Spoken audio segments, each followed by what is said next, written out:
2, 1. All right. What is going on, everybody? This is Stu and David with Filling the Storehouse podcast. And I'm going to stop counting because, it's just, it's getting too hard for me. Yeah, we just wanted you to stop embarrassing yourself, buddy. And we're good. We're good. Yeah. So no more counting. This is going to be just one of the episodes with a number on the end of it. We have a pretty amazing guest today, Wes Lyons.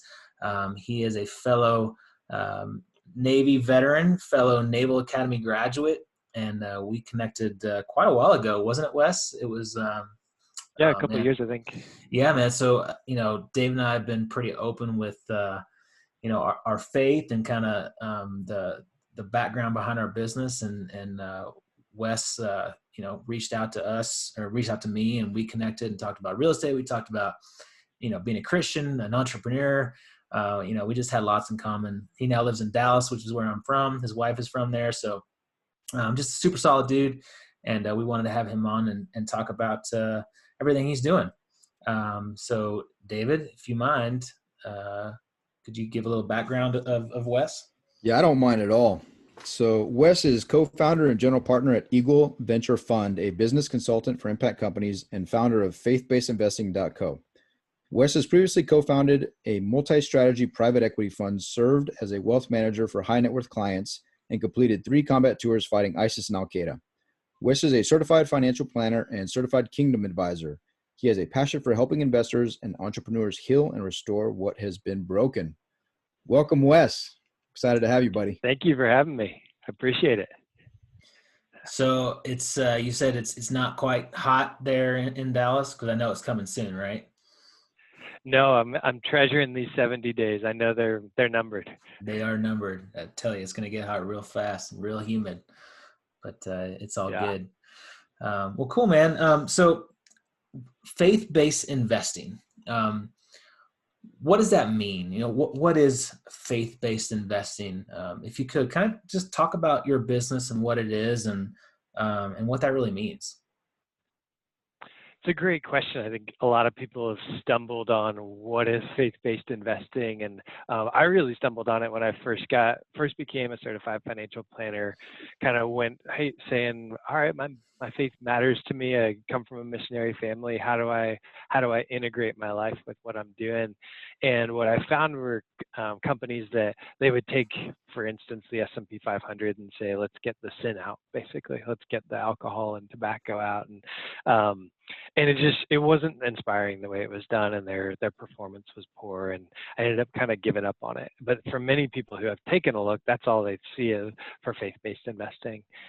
Then I got a chance through being general partner in a couple of private equity funds to meet amazing Christians building amazing businesses that were just loving people, and they caught a picture of wow. Essentially, these moments where I go, wow, that is what business was supposed to be. They're just touching the people they love. They're making money. They're growing. And they clearly have work-life balance. Like, all the fruit and all the aspects of their lives and their businesses looks amazing. And I've come back now to public markets saying, all right, well, I think I've seen what business was supposed to be. How do we find that and build that in the public markets for the everyman investor? Because most people aren't accredited investors, aren't going to be doing angel investments or Reg D deals and things like that, and that's where what we call now dual mandate investing, and at faithbasedinvesting.co. The reason I founded it was finding there are some advisors who are really good at taking these beautiful pictures of what business are supposed to be and building portfolios along that thesis. So we built that business around making it easy to find those advisors that are really good at what we call dual mandate investing. The one being financial and the other being the impact that they have on the world and all the other fruit besides dollars of a business. So what's the what would be the definition of dual mandate investing? It's I was just talking about this with one of the CEOs of a faith-based fund company today. There have been a lot of arguments about like what is and what isn't. So we're basically putting financial return on one axis and impact a company has on another, and saying, going to the top right of the quad slide is the mandate: positive impact um, and financial return. How you do that, if you're good at it, and we'll vet you to see if we think you're good at it, is kind of free reign from there. I mean, kind of like we have freedom in the way we walk out with Christ. How do you love people? I mean, there's so many ways to love people, right? So Yeah. there's going to be so many ways to invest along those mandates. And then we educate our advisors on all the ways to do it and things like that. But it's taking those two mandates hand in hand. For one advisor, it might look like Dimensional Fund Advisors, massive fund company. They have some really good screens, and it's basically passive investing with some screening, and they say this is the way I do it best. And if they really get how they're doing it, I'll say that's faith-based investing, really good screening. That's how they live it out. And others are going to say, well, I'm getting into early stage impact companies in Ghana that are transforming lives and digging wells, and like there's just so many iterations of what it might look like. It's about holding those two in tension and trying to go to the top right of that quad slide. Kind of skirting the question, but that's how I answer it. No, that makes sense. Yeah, I just, my brain is going here and just thinking about, wow, there's just so many different ways that you can go, and so many different companies and opportunities. And, so I kind of want to dig into this a little bit further down the road, as far as, kind of what companies you guys are looking at and how you even analyze a company and dig into what that means. Cause, the previous show that we did with Warrior's Heart, and they have, the for-profit side of it, but then they also have a foundation that attaches to it, and it's a healing center, like suicidal prevention, PTSD. Mm-hmm. And one of the things they really talk about is making, human business decisions versus making, bottom line decisions. So I kind of want to dig into that a little bit more, but kind of backstep a little bit. Like, what's your why? What's driving you, to do this faith-based investing? What's kind of the purpose and the why behind it all? At the very, it was really difficult for me to figure it out, and I feel like it shouldn't be that difficult for other people, if that makes sense. I mean, I spent years of giving up, feeling frustrated, and it's just an expression of the Lord's put it on my heart for a really long time. I just love investing, and I feel it's just grown in passion as I pursue the Lord. It just comes out. My calling is to walk with investors and entrepreneurs, like you said, who are bringing healing and restoration to things that are broken in the world. There's so many things that are broken in the world, and in many cases, for-profit businesses are much, much more effective at seeing that transformation. So Jesus' heart beats for the poor and the widow and the orphan. And I kind of feel like there's a lot of players in the nonprofit space trying to touch the poor and widow and the orphan. There's not that many people helping the entrepreneurs or trying to create ecosystems around what if we built businesses that were repeatably, scalably changing the lives of the poor and the widow and the orphans. I feel like that's more of a blue ocean, where nonprofit side, and it's just my calling and passion is how do you touch the poor and the widow and the orphan through business? So that's great, man. And I mean, just being good stewards, right, of what God provides, right? Yeah. That's cool, man. Yeah. That's good stuff. That's awesome. And I think it's super appealing to what, Stu and I do, and just the, the mandate behind our business, and Storehouse 310 being biblically based. But you and I had a conversation when we were prepping for this that I found very intriguing. And it was, you were kind of highlighting to me, for those that don't necessarily share our faith, the partnerships, and because, what I don't want to be lost is faith first and Christ first, and just like we run our business, but it's also to be effective and to be businessmen and women, right? And can you talk about that a little bit? I found that to be very intriguing. What is the question? can you help me? What is the question you're asking? Yeah, sure. I totally agree with the statement. Right. It's just like how, so when you're going through and vetting it, is it just for Christians? Is it just Christian businesses? Like, what Oh yeah, is the bigger no, no, picture? no. So like for Eagle Venture Fund is a great example. We market ourselves as a values-based company that's looking for this double bottom line of significant impact and significant returns. And we take investment from all kinds of different people. And we kind of structure it up to where we say, hey, we're a values-driven company. This is why values-driven companies win. They win in the talent battles. They win. They do transform through the things that they do, but there's competitive advantages in truly values-driven companies. And we're trying to kind of coach out the question, so what are your values? Oh, so now that you asked, I'm happy to share, but not trying to lead with, is there such thing as a Christian company? There's plenty of argument there. But hey, values drive these companies, and here's the competitive advantages to values-driven companies. So it's amazing companies that are doing transformational things. It's table stakes. I mean, profit is like breathing for a company. It's not the reason the company exists, but you don't get along without it. You don't survive long without it, and you don't scale without it either. That's actually the fundamental difference between a nonprofit and a for-profit. Nonprofits only scale as much as the gifts come in. A for-profit, if you have a transformative business model that makes profit as it grows and can, it's the sky's the limit of what they can do. That really requires profit and amazing companies. Those are really hard to build.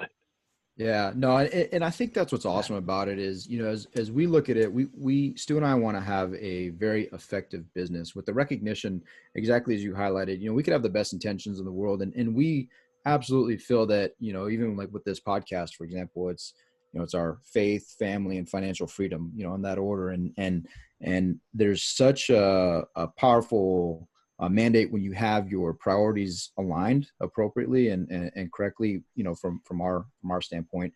But there's also that huge piece that you hit on. You have to have an effective business. You have to run your business on more than goodwill. You have to have effective business plans. You have to understand how to make profit. You have to really, none of this stuff is driven forward without being able to effectively have a business and make money, and then turn that money into potentially more money, and from our, for Storehouse, and to give that money.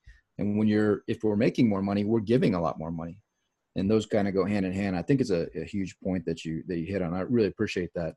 And the other side of that is, every one of our investors isn't necessarily a Christian. But what we've found is the vast majority of our investors, they want to do something of a higher purpose, of a better good, and I think those are key points that you hit on. It's pretty awesome. There's something for everybody in this. And I think you also hit on the fact that everybody can grow business wise, but also personally through the process. Yeah, I would say what you all are doing really fits as in what I would call faith-based investing, because you're doing something redemptive, and you're looking hard about how to do it in a redemptive way.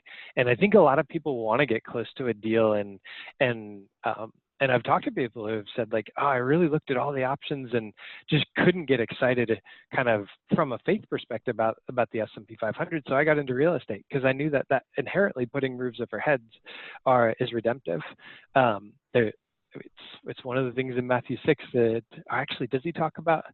Maybe it's not in Matthew 6. He does say you'll have food and clothing. He doesn't say roof over your head, but it's a core need. He should have. It's implied. It's implied. Yeah. I've wondered about that.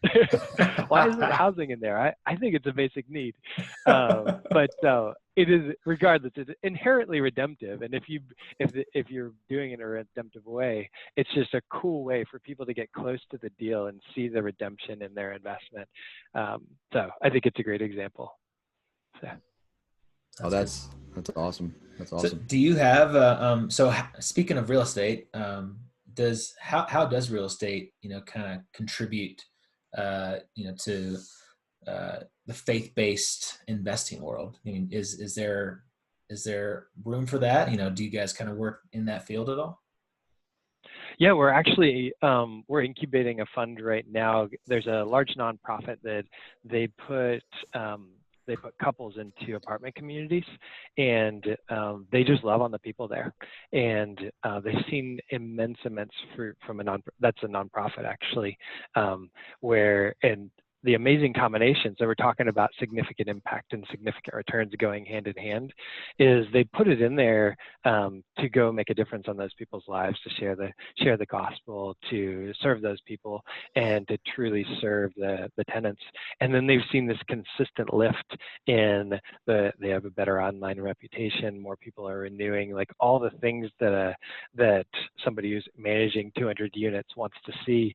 They've done a major study on hundreds of properties, and go figure, if you love on people really, really purposefully, more people want to live there. It really works. That's crazy. So we're actually incubating a real estate fund with this nonprofit to really to see that lived out and to see it come to fruition. And it's kind of cool because many people are kind of like ready to dip their toes in the water, have heard about faith-based investing, but it's like kind of sashimi nigiri. One of my friends likes to say, like, you don't, but they really need to start with like California roll. Like, oh yeah, I know multifamily real estate.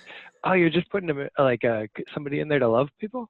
All right, I can understand. Like, hey, and what I think is just another awesome point that you make is this isn't just touchy-feely stuff either, right?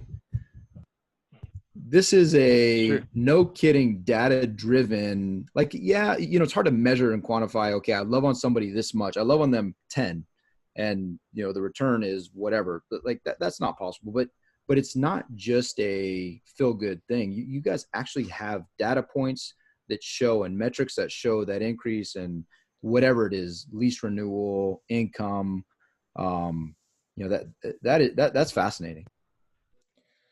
Yeah, I was just working on the graphs yesterday, and it was just like city by city, just showing how much they were beating the market, and it was just how satisfied are the customers. And it's a totally different look to say, well, that's your impact showing up in satisfied customers, And then just story after story of, their stories are amazing of just how they've gotten to love on people. So one of the things that we have in our notes that you wanted us to kind of talk about is just that, the faith-based private companies performance versus just regular companies. And I mean, how do you track that? What does the data show when you're kind of looking at that kind of stuff? I think in this sector, when we're talking about faith-driven companies, the most relevant study that's been done is C12. I think they've got something on the order of 2,000 or 3,000 CEOs. They do roundtables, 12 by 12, all around the country. They ran a 10-year study to compare against similar size and sector companies, because you don't want to just benchmark against anything weird. Benchmark against your size and your sector. And on average, I would have to look at the graphs, but they outperformed. I want to say they grew revenue 2.5 times faster. This is on hundreds of companies across 10 years, and profit grew 3.4 times faster. It wasn't a slight outperformance. It was a crushing defeat of the enemy. It's over a decade and over hundreds and hundreds of companies. And there's a bunch of reasons for that. And I think at its core, one of the ones that's most obvious to see is you retain awesome talent when you love your people. And if you're in the impact space, if you move towards like, hey, we're trying to transform community, every kid graduating from Harvard this year, it's probably an overstatement, a high percentage of Harvard graduates are hunting for social impact startups. When you have true social impact, the interns that they pull in are either London School of Economics, MIT, Harvard. It's like basically you get the pick of the litter if you can change the world and make money. The talent, you just win the talent battle in spades, and then you win the retention battle in spades. That's just one easy way to show why are these companies winning.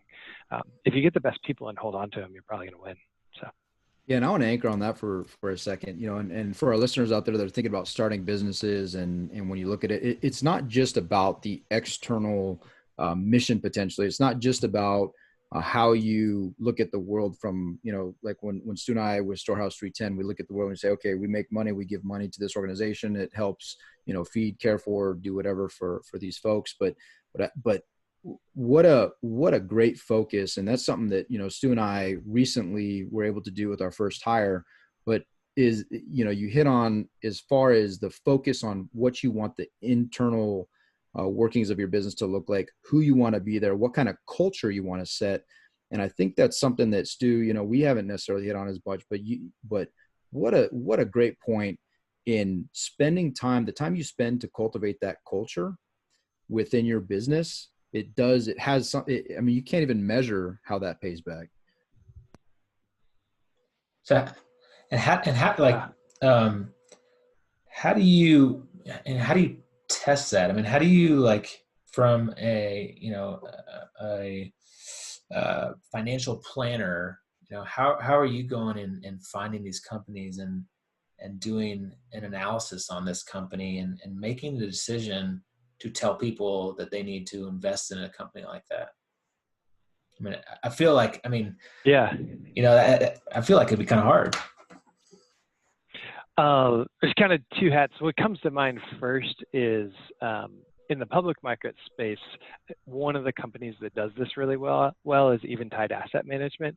They have a whole process they call Business 360, and they're looking at all things like what does Glassdoor say at the company? Is it a great is it a great place to work? What's that term for your customer satisfaction rating? They just basically, how happy are your customers? How much do they love you? How much do people love to work there? They have a whole proprietary strategy on exactly these types of questions, like stakeholder mentality. How do you love your community? How do you love your people? How do you love your customers? And they've been outperforming significantly. Their healthcare fund especially has been averaging some significant outperformance. And obviously, I think supposed to always caveat that with, just because they have performed well in the past doesn't mean they will in the future. But they're just a great example of, they go hunting with this thesis that great companies make the world rejoice, or investing that makes the world rejoice. And they've really taken a hard look at how to find companies that do that. And to date, it's been really paying off. And you guys, it seems like you hold each other accountable as well. Like you said that you previously in a previous conversation, you mentioned that you have free educational webinars where you have the advisors come in and explore and challenge one another with different ways to and better ways to invest in line with your values. Like what does that look like? It sounds to me like you have a almost like a mastermind where you challenge each other to be better and outdo each other. Yeah, I wish that I had that type of setting when I was trying to build faith-based portfolios for an RIA there in the Mid-Atlantic. And how the fastest way to test your ideas is to get out in front of people, say, it's like a board in the military, right? Here's how I would attack the problem, then have a ton of people tell you whether you're wrong or not. So that's what I have been trying to create in those webinars. And just there's some kind of cutting edge ideas like this month that'll be on social impact bonds. Trying to get an expert on social impact bonds where a for-profit vehicle has been created that pays out usually from a government based on social change, like if these group of refugees were able to get jobs or something like that. Helping folks figure out, well, where might that fit in somebody's financial plan? Would it be in a donor advised fund that's already been given away? Are they financially robust enough to actually put into a portfolio? That's diving into topics to try to help people understand, hey, here's a cutting edge way to try to drive impact. Could it fit in your world? How are other people using it? That sort of thing. So. That's pretty cool, man. So what's the goal behind this all? What's your goal with faith-based investing and Eagle Venture Fund?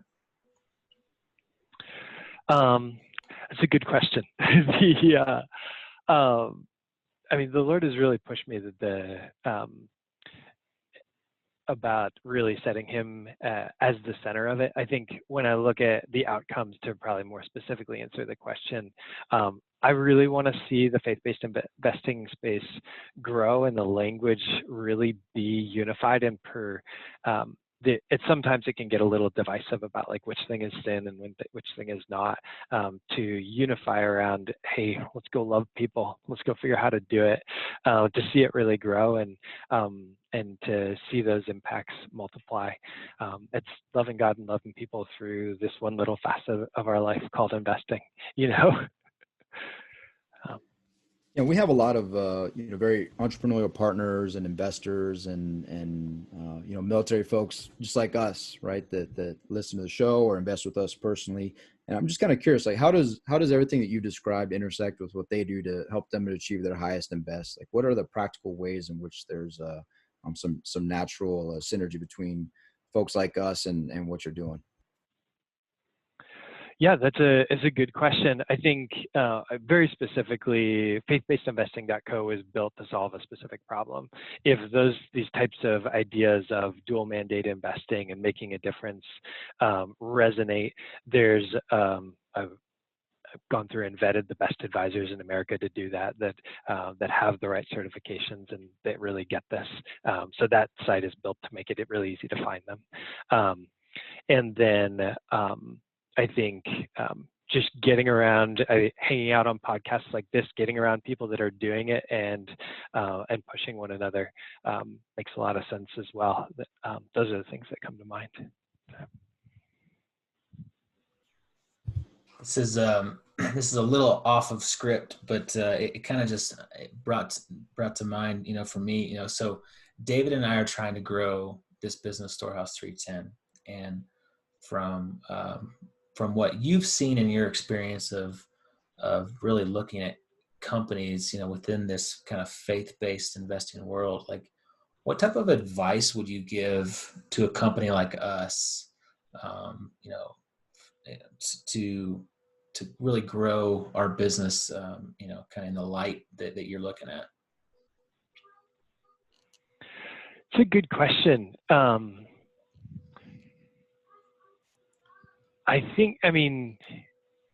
Slightly trite, but to start with why is really powerful, that Simon Sinek talks about, to really, if your heart moves on this idea of like, all right, how do we really iterate on trying to make a positive impact through the processes, to start to articulate when we're looking at an early stage company on how we test them on how they treat their employees and how they treat society and how they treat the community and their suppliers.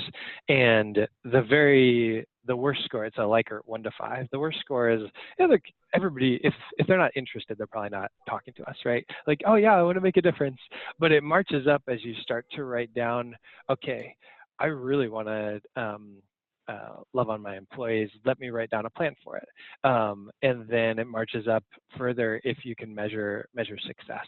Like, all right, we have a plan and we know what success looks like. We can be held yay or nay, we're actually hitting it.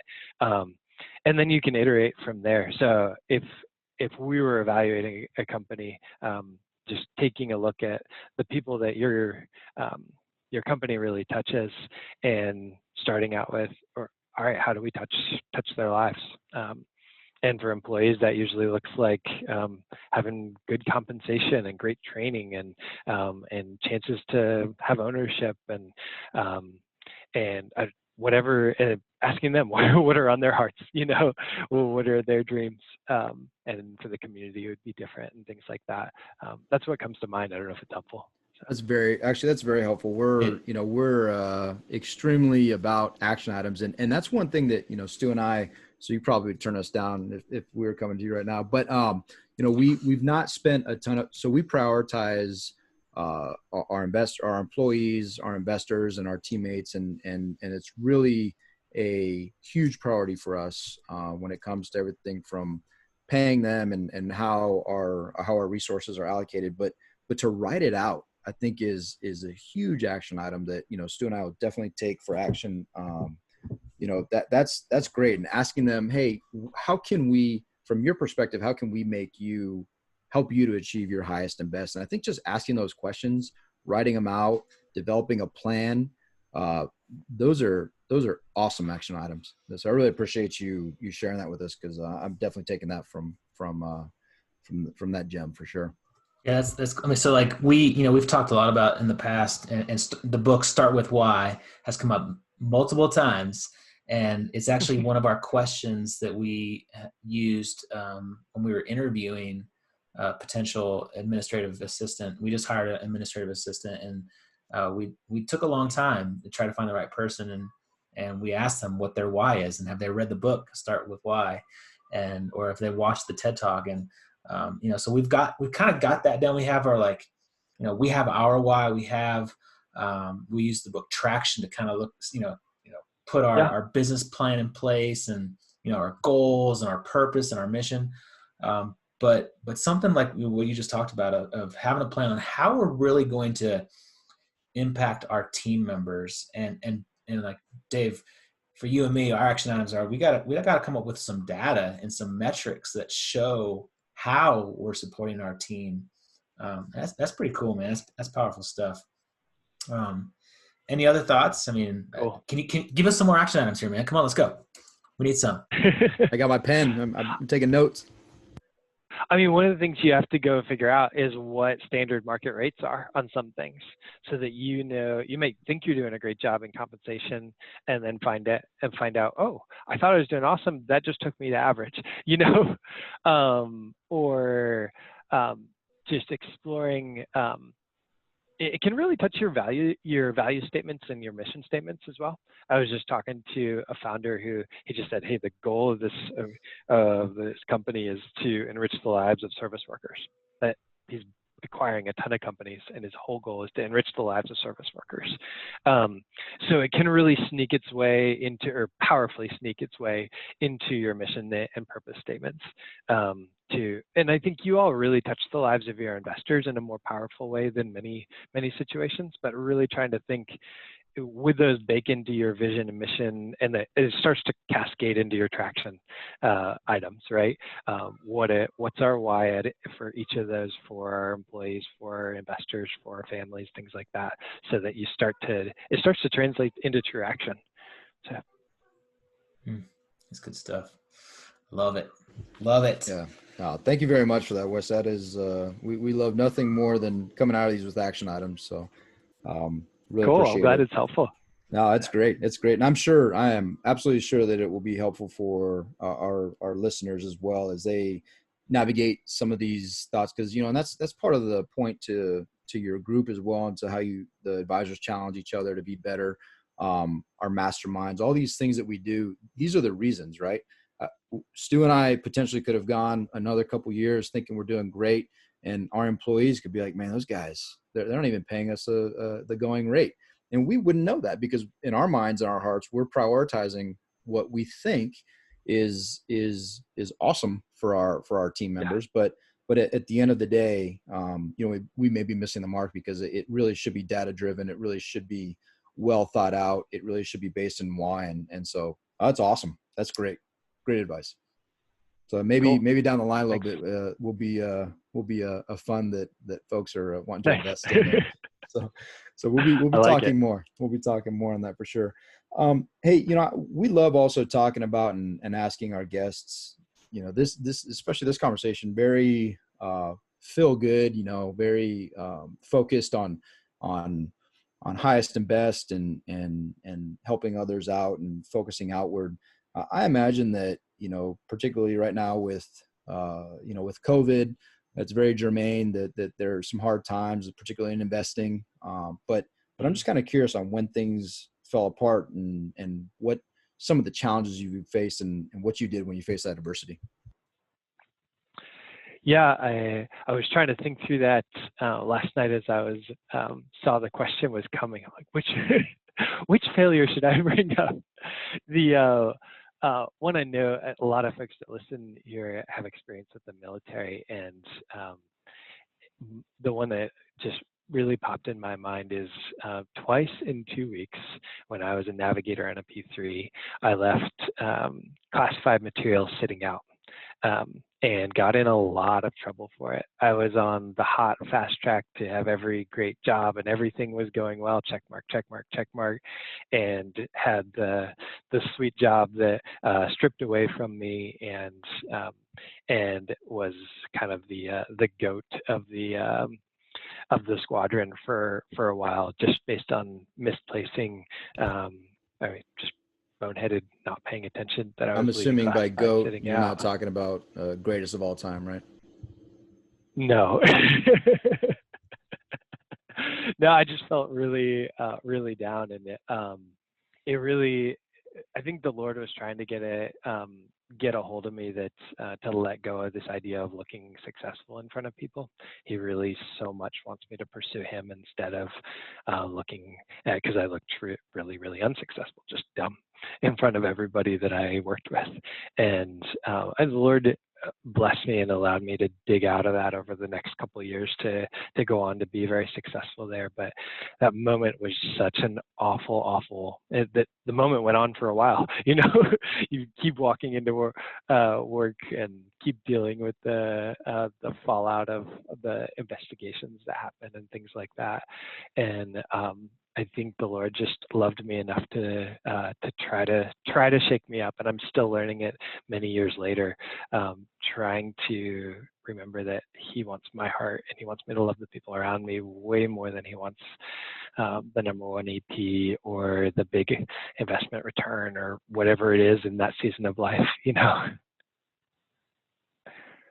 that's huge. And being a cryptologic warfare officer myself, I fully understand the sensitivities and that's a significant impact. There are, security violations and the follow-on investigations are just a huge part of, what we do and considerations within my small realm in the military. So no, thank you for sharing that. That I imagine it was highly stressful and not a fun time at all. So thank you for sharing that.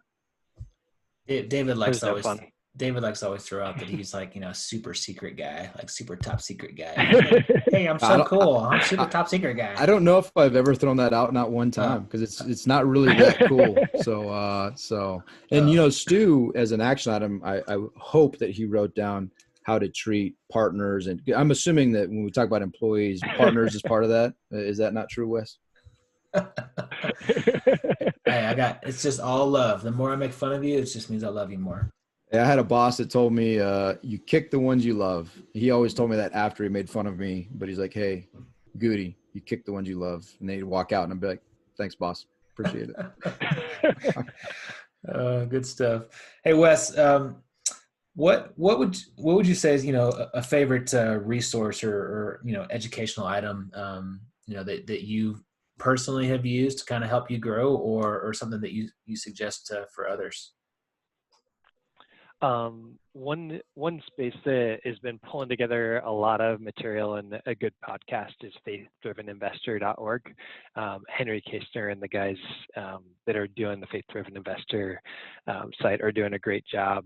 And then two books that I've loved as I continually iterating on this idea of how to invest in a way that honors the Lord. One is Practicing the King's Economy, and another is Completing Capitalism. Those two books have been really kind of eureka moments in just unpacking, all right, Lord, how do we do this? I want to honor you, if that makes sense. What was that second book? I'm sorry. Completing Capitalism. I'm clicking on the author. I can pull it up in Audible. We'll find it. We'll definitely put these in the show notes, and I will order them tomorrow for me to read. That's good stuff. I've got a stack of books going. We have guests, and as they give their book recommendations, I surely cannot keep up. So hopefully they offer these in listen to books, audio books, and we'll get it going. Audible at 1.5 speed. That's the way. That's how I try to keep up. My kids, it's hilarious because I listen to everything 1.5 to 2.0 speed. And I was listening to some podcast doing laundry the other night, and my kids walk in, they're like, what are you listening to? Because it's so fast, but I mean, hey, it gets it done. It's awesome. It's awesome. I'm glad to hear. I'm glad to see another one just like me. Hey, follow-on question. If you could tell your younger self one thing, what would it be? I kind of was touching on it earlier, but this idea of don't stress about being successful. The Lord keeps pushing me on setting Him as the object of my desire and loving the people around me, which isn't surprising. He said the whole Testament distilled down into that. Obviously that's really, really key. But the Lord keeps showing me that in this world of impact investing, we can get really kind of off on a rabbit trail about making an impact, but that's actually just the fruit. The root is pursuing Jesus, and I mean, he said it in John 15. If you hang out really closely with me, if you abide in me, then you'll bear much fruit. And I think I've been very tempted and wish I could go back to my younger self and say, don't worry about being successful. Don't worry about the impact. Pursue Jesus, and then the fruit will come. I'm still trying to convince myself that of every morning when I wake up and sip coffee and try to get my head in the game. So something to that effect is what I would say. So. There's actually that's awesome, man. So I'm actually reading another book. If you want to put that in your repertoire, it's called A Better Way. It's by Ryan Haley, and he actually was a fellow Navy guy with us. He was a helicopter pilot, and he's down in at Charis Bible College, which is in Colorado, south of us. And he just wrote a book, A Better Way, and it touches all on just what you said. About not just stressing out about trying to be successful all the time, and there's a better way, and God has that way for you, and He has a plan, and you just need to let Him. You need to allow for Him to guide you there, and not try to do it all on your own and stress about it. So it's a really good book. I think we're going to try to have him on our podcast pretty soon too. Awesome. I want to listen to it. Yeah, man, it's good. It's good. Well, what's another piece of advice that you would give to somebody else? Besides just the one thing that you'd give to your own self. Either a veteran or someone who's wanted to kind of get into what you're doing. Where would you send them? What would you tell them? Two things come to mind. There's some big opportunities if folks are looking at actually becoming a certified financial planner and getting into that world. I would steer them hard towards, there's lots and lots of baby boomers that have built practices that need succession plans. That's way, way more interesting to me than going and starting up at Merrill Lynch or Edward Jones. And there's the whole divide in the world between a lot of advisors mostly work on commission, which is not nearly as fun because you have the conflict of interest that you live with every single day than the fee-only advisors that just get paid and get to go find the best investments for their clients and don't have to kind of live with the continuous tension of being paid on commissions. So I would, if somebody's looking at getting into the CFP world, I would steer them hard towards the fee-only or fee-based direction. And there's just a lot of individual firms that there's just a wave of baby boomers looking for talented guys like that have been through something and probably have a ton of integrity, like basically junior officer getting out, that sort of thing. And then if they're trying to get into business and leading businesses, kind of more of the entrepreneur role, to either go to school or get in, like you all have started doing something, and you're going to take off and do that. But it's much, much more powerful to say, hey, I've done this project on the side. I'm already moving. How can I get involved in something like this, than to say, I want to go lead a company, but I haven't gone to school for it or I haven't started it. So I'd say either go to school and show that you're en route, or get involved in some sort of side gig where it's clear that you're en route. Because it sounds like a big lift to take somebody that hasn't been doing anything in the business sector from 0 to 60, if that makes sense. Yeah, that makes sense. And follow-on question. So in your bio, you say you're a certified financial planner and a certified kingdom advisor. What's a certified kingdom advisor? That's a good question. So Certified Kingdom Advisor, the group came out and just put together a whole course and vetting criteria on basically what does the Bible have to say about money, really focused on the financial planning process. Like, hey, is insurance biblical? Let's really dig into this. When is it biblical? Hey, what does the Bible have to say about debt? When does it make sense? Just really diving deep into every aspect of the financial planning process and really getting some great tools from a biblical perspective. I'm a big fan of the organization. I got the certification. It answered a ton of questions that had been hanging in my mind, like so many eureka moments going through their courses.